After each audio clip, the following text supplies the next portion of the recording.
Welcome back to New World Next Week. I'm James Corbett of CorbettReport.com. And I'm James Evan Pilato of MediaMonarchy.com. Minnesota towns join forces to build their own internet. We've got that story, plus the Big Brother Corporation lives up to its name. But first, from FindBiometrics.com, SIMs disconnected for Saudis who have not registered their biometrics.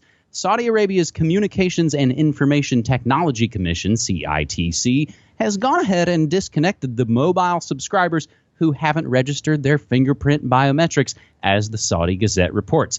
The initiative appears to be a security effort similar to those that have been undertaken in other countries such as Pakistan and Bangladesh, ensuring that biometric authentication is used for SIM registration is seen as a means of preventing terrorists and criminals from fraudulently obtaining mobile devices, which can be used in illegal plots.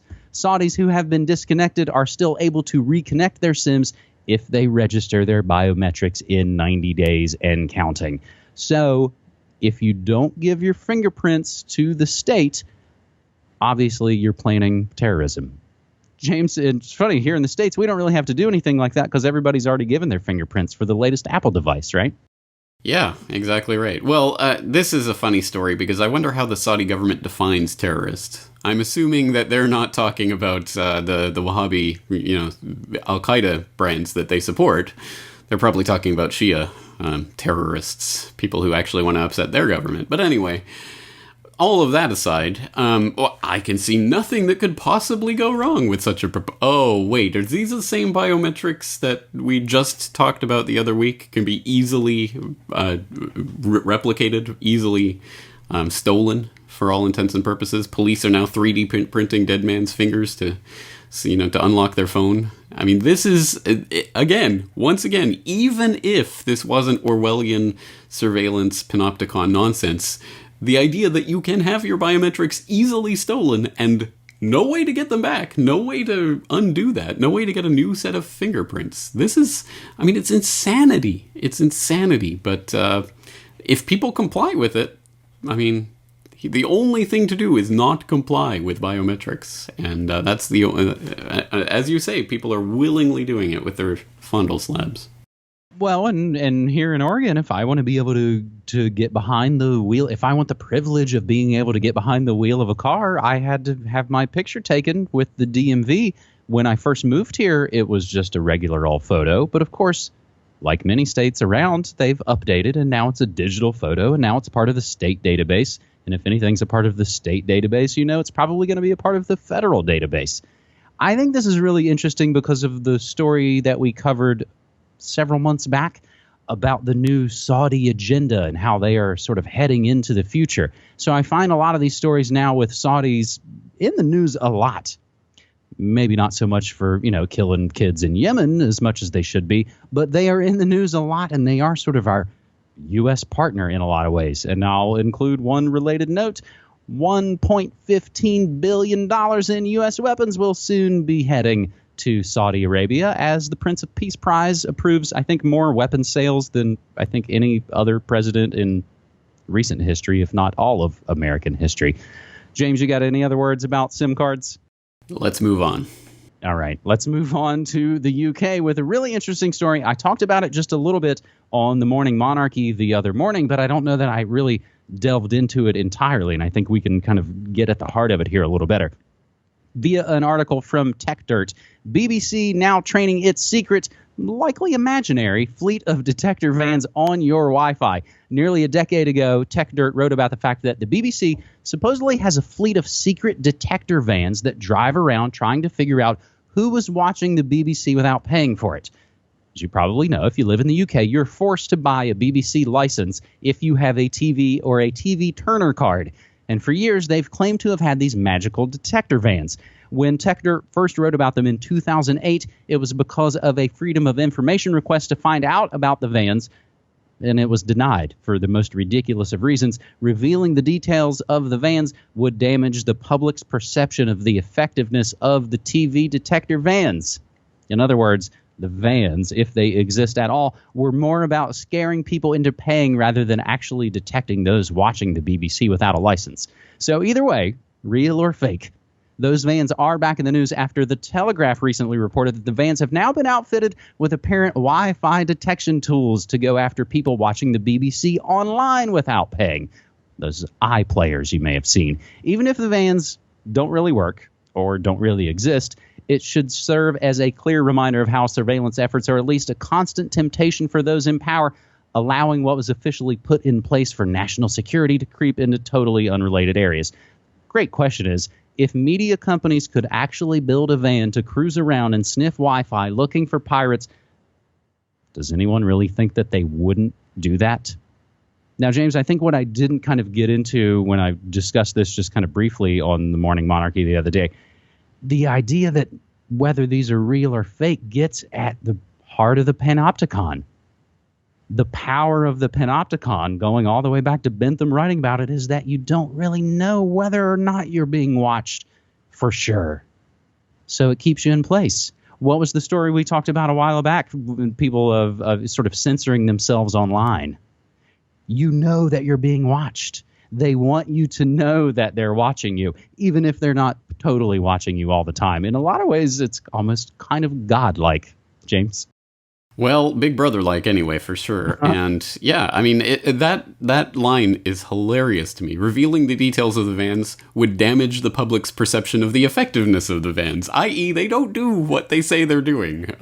It's pretty open what they're saying there, even if they're trying to obfuscate it. But hilarious nonetheless. Not so much for my fellow brothers and sisters out in the UK, but here's the thing. Here's something that's intriguing to me. How do these Wi-Fi detector vans, assuming they even existed, how would they precisely know what you are looking at online? How would they know that you're picking up BBC online as opposed to any other website? Are they actually sniffing the packets and examining them, the contents of what you're looking at? That seems extremely Orwellian. Now, in this article, they speculate that maybe the BBC would program the iPlayer to send packets of certain sizes, so they would detect the packet size. But still, it just seems, I don't know, there's something off about that. But hey, I don't even believe they're really doing this. I think it is just about getting people to live in fear. They see everything. They know they're Santa Claus. They're watching. You better be good, or you'll get a lump of coal. So, again, I think the answer is the same as it has always been. Don't comply. When they come to your door, just say nope and slam the door. No, thank you. Well, and maybe I speculated that they could they know what you're watching if you don't have your Wi-Fi secured or locked up. I think I've noted that, at least here in America, it's like, well, you're only a bunch of people who don't know how to program a VCR, so they probably all have their unlocked Wi-Fi codes. And the possibility is, of course, there. But I think just sort of philosophically, the heart of the story is really about the power of believing you are being watched at all times. Our third and final story on this 279th episode of New World Next Week for August 11th, 2016, comes via undergroundreporter.org. Over 24 rural towns in southern Minnesota, fed up with waiting for corporate high-speed internet to reach them, have taken it upon themselves to build a fiber optic network of their own, and they're doing it entirely without federal funding.